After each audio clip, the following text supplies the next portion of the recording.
One evening, Thomas brought his last train to the junction. Percy was glad to see him.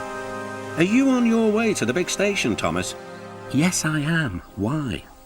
"Because I'm going there too." "I think something's up." Toby looked at the sky. "Where?" "Not up there, down here," laughed Thomas.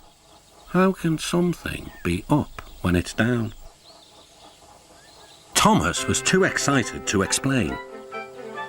"Bust my buffers, look over there. Mavis, Boko, Bill, Ben, Donald, Oliver and Douglas paraded past." "Good evening, you three," whistled Donald. "Aren't we all a fine sight?" "Very splendid indeed," admired Toby. "It's sorry we can't stop. The Fat Controller wants us all together at the station."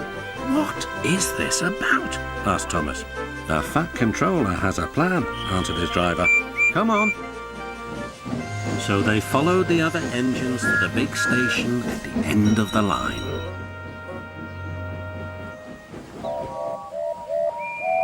"Silent!" called the Fat Controller. "I have an important letter to read from a little girl who is 5 years old." "Dear Thomas and all the engines, please can I meet you? My friends say they would like to meet you too. You could come to my house for tea, but my mummy says there aren't any railway tracks to my house. Can you come to the station instead? Thank you very much." "It seems," continued the Fat Controller, "that there are many girls and boys who would like to meet you. Therefore, we are all going to the big city far away." "Hooray, hooray!" the engines whistled. "Silent!" called the Fat Controller. "Other engines will be working here while you are away, so please show them what to do." As Annie and Clarabelle were going to the big city too, Thomas and Oliver practiced with some other coaches.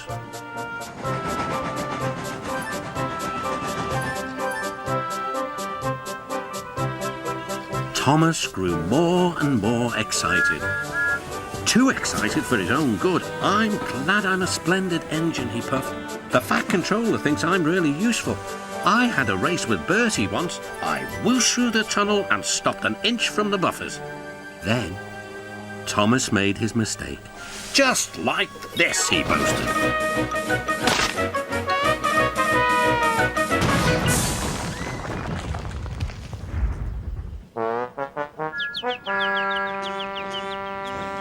No one was hurt, but Thomas's front was badly bent. They telephoned to the Fat Controller. "I'll send up the workmen," he said. "But if they can't mend Thomas in time, we'll have to go to the big city without him."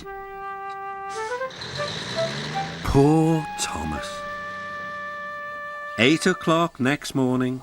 The engines waited at the junction. Toby and Percy were each on a truck, and Duck had pushed them into place behind Edward. Gordon, James and Henry were waiting to lead off. They whistled impatiently.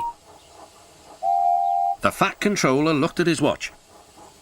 "I'll wait one more minute for Thomas, then we have to go."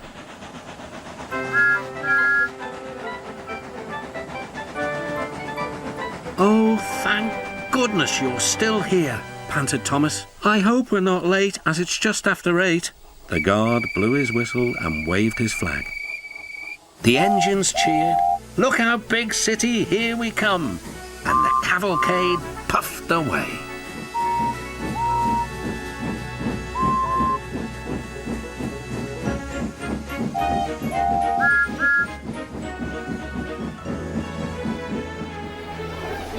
Later in the big city, all the engines were lined up in a splendid shed. The children were delighted to meet their friends. "I'm glad the little girl wrote to us," whispered Thomas to Percy. "Isn't it wonderful what happiness a letter can bring?"